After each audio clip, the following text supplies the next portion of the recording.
Electric car information. Electric car म्हणजे काय? Electric car ही अशी गाडी आहे जी पेट्रोल डिझेलऐवजी विजेवर चालते.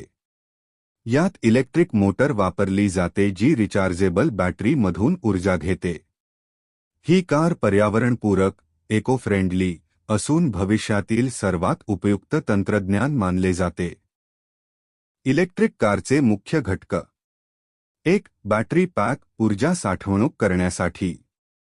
2. इलेक्ट्रिक मोटर विजेवर चालणारी मोटर जी गाडीला गती देते.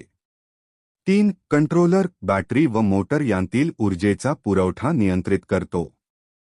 4. चार्जिंग पोर्ट बॅटरी चार्ज करण्यासाठी. 5. ड्राइव्ह ट्रेन मोटरमधून चाकांपर्यंत शक्ती पोहोचवतो. इलेक्ट्रिक कारचे प्रकार. 1. बॅटरी इलेक्ट्रिक व्हीकल फक्त बॅटरीवर चालते. 2. Plug in hybrid electric vehicle petrol diesel battery दोन्हीवर चालते. 3. हायब्रिड इलेक्ट्रिक व्हीकल चालवताना इंजिन व बॅटरी एकत्र काम करतात पण बाहेरून चार्ज करता येत नाही. इलेक्ट्रिक कारचे कार्यपद्धती. 1. बॅटरीमध्ये साठवलेली वीज कंट्रोलरमार्फत मोटरला मिळते. 2. इलेक्ट्रिक मोटर चाकांना गती देते. 3. ड्रायव्हर एक्सेलरेटर दाबल्यावर मोटरला जास्त वीज मिळते व गाडीचा वेग वाढतो. 4. ब्रेक लावताना काही कारमध्ये रिजनरेटिव्ह ब्रेकिंग सिस्टम असतो ज्यामुळे ब्रेकिंग दरम्यान बॅटरी पुन्हा चार्ज होते. इलेक्ट्रिक कारचे फायदे.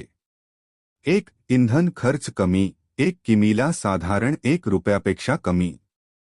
2. धूर, आवाज किंवा प्रदूषण होत नाही. 3. इंजिन नसल्यामुळे देखभाल खर्च कमी. 4. सरकारी सबसिडी व करसवलत उपलब्ध.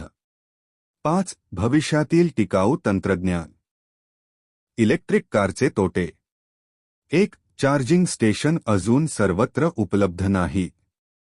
2. एका चार्जवर मर्यादित अंतर 150-500 किमी. 3. बॅटरी महाग आणि आयुष्य मर्यादित 6 ते 8 वर्षे. 4. चार्जिंगला वेळ लागतो 1 ते 8 तास. 5. थंड हवामानात बॅटरीची कार्यक्षमता कमी होते.